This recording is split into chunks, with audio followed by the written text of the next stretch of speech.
is Andre from Team Yu-Gi-Oh! Factor here, just showing you my Constellar deck list that I took to locals this week. I ended up making it into the top cut, losing to a rank 5 Des Frog deck. So I'll be showing you the main deck, the extra deck, and my side deck, and explaining some of the choices that I make.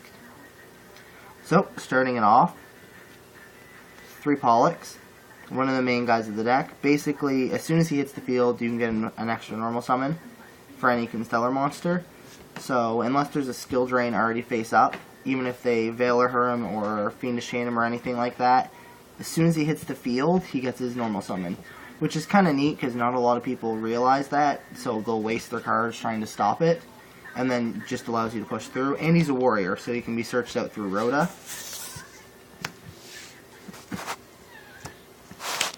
For LGD, some people only play this at 2 with Sombres out, but I still feel like you need the 3.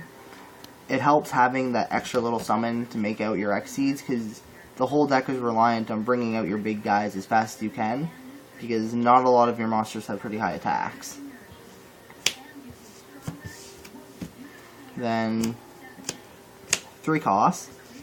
This guy is one of the main reasons the deck works so well. Basically, twice per turn, you can alter the level of Constellar monsters. You can either increase the level by 1 or decrease the level by 1. You can target himself as well. So he's one of your main combo pieces, because you basically, say you play LGD or Pollux, and then go straight into cost, that's an Xyz right there. And you can make it either a 4, a 5, or a 6, if you already had a cost on from your previous turn. So it's really cool, and he's a Beast Warrior, so it'll explain a little bit how that works out. 3 Sheraton. I hate this guy so much. He is incredibly tiny. He only gets his effect if he's normal summoned, so you can't set him and get your search off, but you need him for the deck. You need to grab your combo pieces as soon as you can to be able to make your Xyzs, so he's really important to the deck to keep going. But you basically need to make sure you have some sort of back row to protect him, otherwise you're just going to take a buttload of life points during your opponent's turn. 2 Sombres. This card is what the deck I was waiting for. This guy is amazing. Basically, once he's normal summoned, you can banish a Constellar monster from your graveyard. Usually I pick Sheraton, because I don't need him in there anymore after I've gotten used. And then you can add a Constellar monster back to your hand. Then, if you use that effect this turn, you are allowed an extra normal summon for a Constellar monster. Most of the deck relies on extra normals to make your guys out. So this guy is really cool. The only downside is that he is prone to Valor, so you gotta be careful and you kinda have to play around that a little bit, but his effect's once per turn as well. So if they Valor him and he somehow survives, you can just try it again next turn. But if that happens, you're playing against bad Yu-Gi-Oh! Players. And then 2 Valors. My original build, I wasn't playing these, but we had an unexpected Judgments meet our unlucky heads, and E-Dragon started showing up, so I kind of figured this would help me out a little bit, because I hate Dragosack. I feel like that's a worldly thing. Unless you're playing the Dragosack, you usually hate the Dragosack. I have these in the main board to try to counteract with Dragosack's tokens hitting the field, or with High Priestess of the Prophecy, or their Spellbook Magician of Prophecy from going off. Or that big eye. Because a Clutch Valor can really help out this deck. And then 1 Bear. He can help you search out some of your fire formations.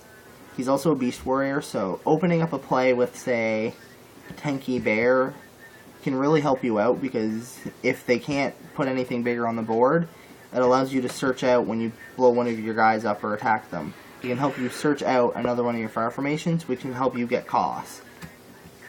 So he's an interesting card. He's needed in most of the Constellar build. Some people play him at 2. I really only think you need him at 1. And then 1 Honest. Self-explanatory. All light monsters. Except for 1 card. Except for Bear. But I mean, there's nothing funnier than playing a Valor and then honesting it for an easy kamikaze if you have a guy you can't get around. 3 Tenkies. We're on the spells now, if you couldn't figure that one out. Reason for this is Bear, and where is he hiding here? And Cost. Tenki can search these guys out, So if you've already got a Pollux in hand, or if you happen to get Rhoda Tenki, that's basically a first turn any Exceed that you want, which is amazing. I'll explain some of the Exceeds and why they're good to go into a first turn. So like, say, Tenki in your top deck mode, it helps you get an amazing advantage if you haven't seen your bear yet, because you're just amazing field presence. And then, like I said, going first turn, getting Tenki and grabbing a cost if you've already got a combo piece in your hand really helps out your opening play.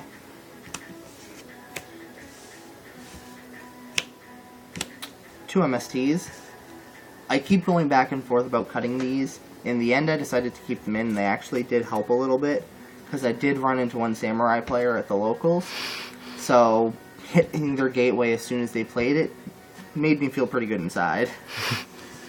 Because you never want that fucking gateway to go off. Two Star Cradles. This thing is really neat.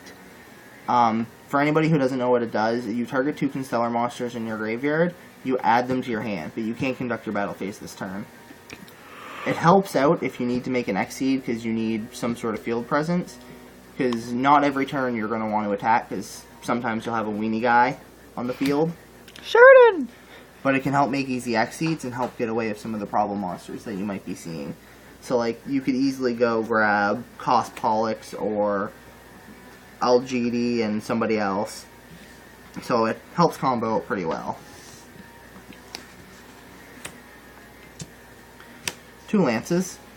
Basically helps the monster stay alive from... It's pretty self-explanatory why you have Lances. Trenchals, and like I said, for some of your tinier guys, like going back to Sheraton again, Sheraton Lance kind of helps you out a little bit, because a lot of the decks you're going to see now, except for Prophecy and E-Dragons, they won't special summon a whole lot of big guys during their first turn, so it kind of helps you, just give you that little extra safety for it.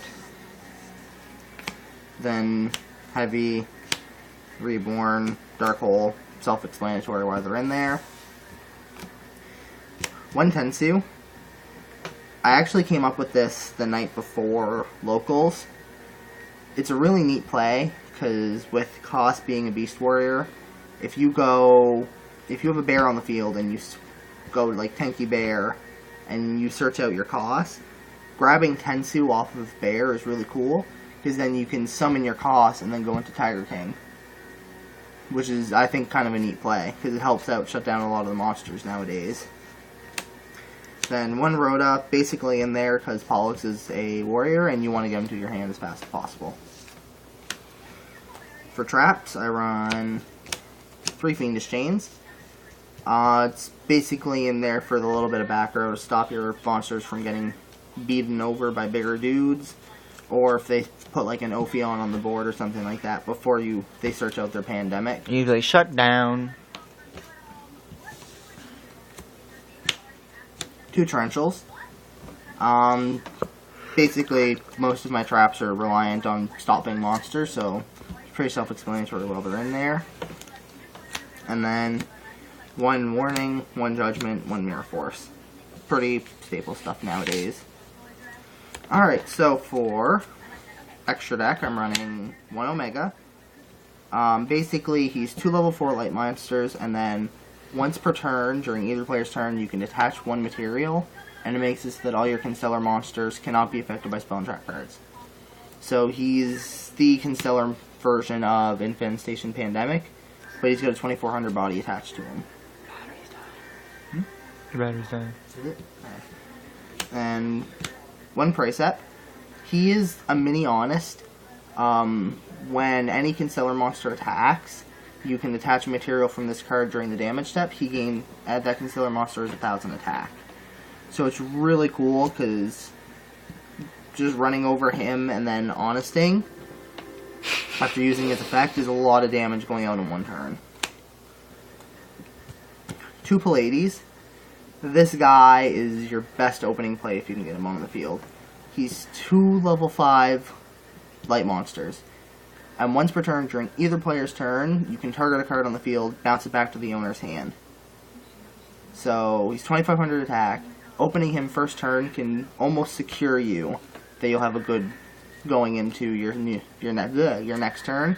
Because if you have a problem thing on the field, you can just bounce it, And then if they set anything during your turn, just bounce it away. 2 M7s. He's a little confusing. He's 2 level 6 monsters. He's a generic, which is kind of neat. You can actually make him using any Constellar X-Seed as the materials, and then all the materials from them go attached to it. And then once per turn, you can detach a material to target one monster on either player's field or in the graveyard, add the target back to your hand, but you can't use the effect turn you make him with a Constellar X-Seed. So say like the Pleiades play I was talking about. You make Pleiades first turn.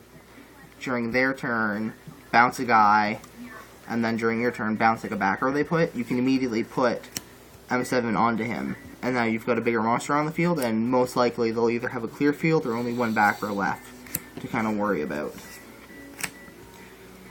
1 Star Liege. Some people are playing 2 of this. I couldn't find the room because of Tiger King. Once per turn, you attach 2 materials, target an opponent's monster in the field, make their attack 0, and negate their effects. He helps get over problem monsters.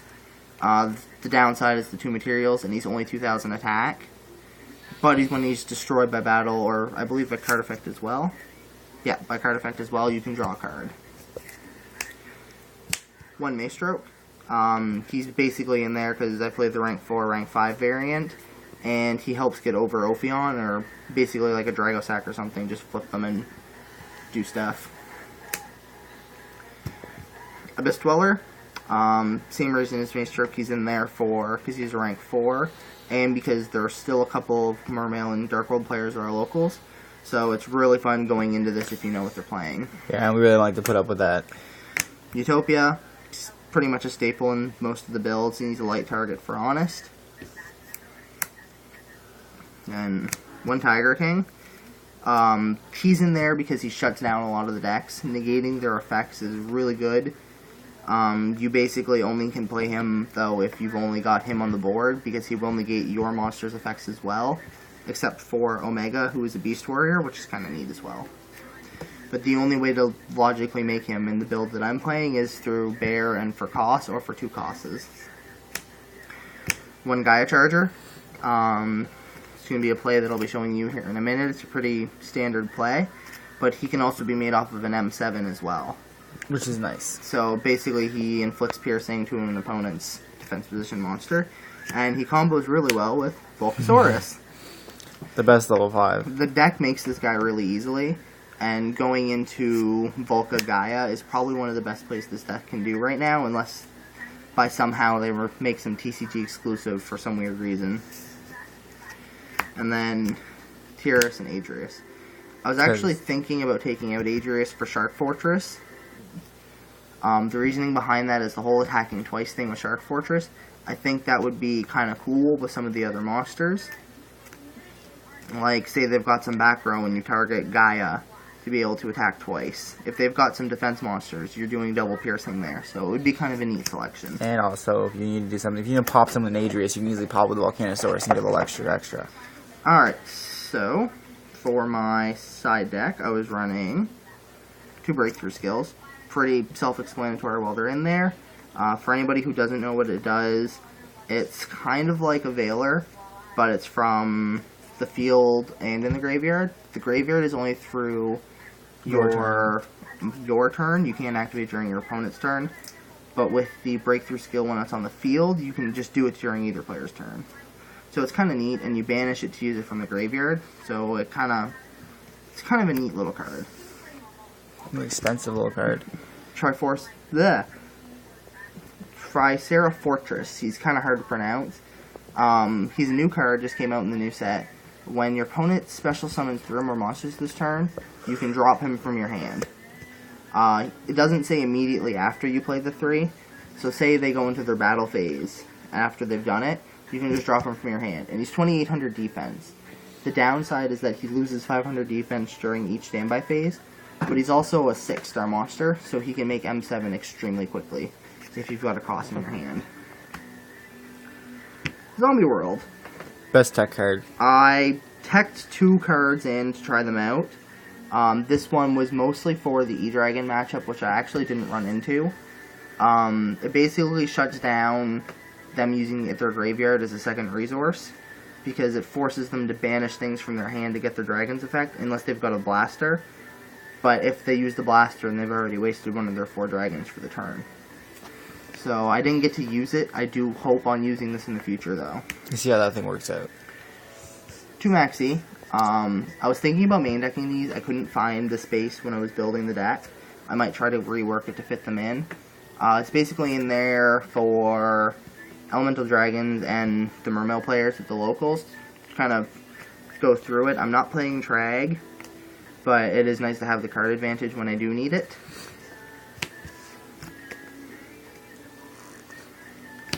Two Dust Tornadoes. Running them in there for a little bit of a back row hate. There are some people that do run a lot of back row. We occasionally see a Nurse Burn deck that shows up. And with the back row, I also run my 3rd MST as well. So they're basically just in there for the little bit of extra protection. 2 Soul Takers. The deck has a hard time getting over big monsters if you don't have a Pleiades.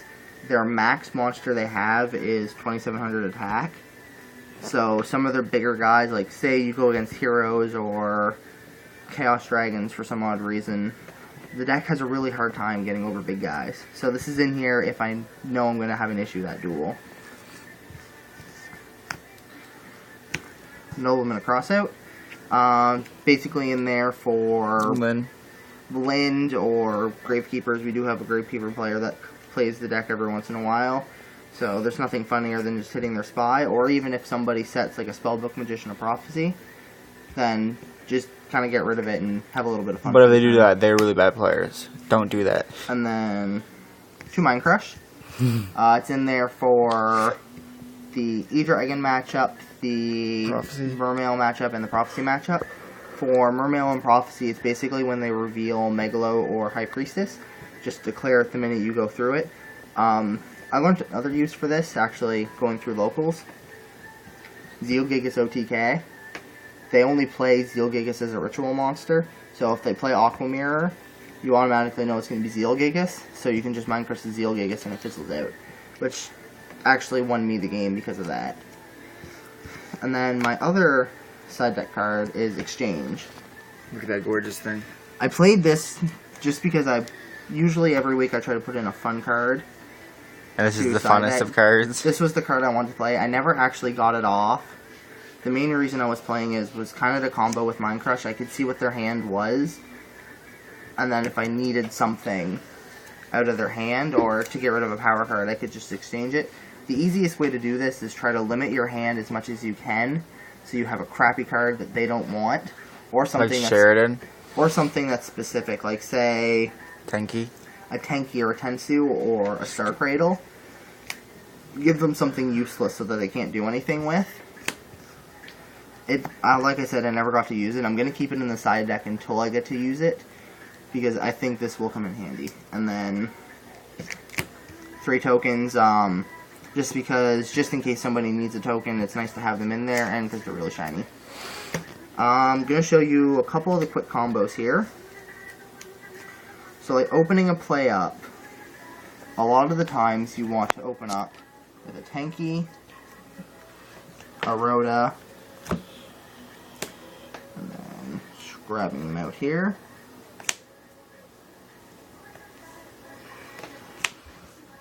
You want to open up some variant of these 5 cards, because any variant of them can give you an Exceed first turn. Like say you don't open up with them, but you open up some back row, or maybe you open up with these, any combination of those. This can help you make, should be that way there. This can help you make any rank 4 or rank 5 in the deck. So like I said earlier, going into Pollux and then Koss, he is prone to Valor, because you can use his effect once and then they can Valor you, which kind of leaves you forced with a 4 and a 5. But you can go into 2 5s and then immediately go into Pleiades. And say you've had to use the Tenki to get it, and you have like 1 or 2 back row left. You can Heavy Storm. If they Heavy Storm you, you can Pleiades, bounce your Tenki or one of your other back row cards back to your hand. so you don't lose out so much on it. It does prevent you from using his effect again for the rest of the turn, but if it's their first turn and they're using the Heavy Storm, a lot of the times they won't have a big guy out, or they're just going to OTK you anyway.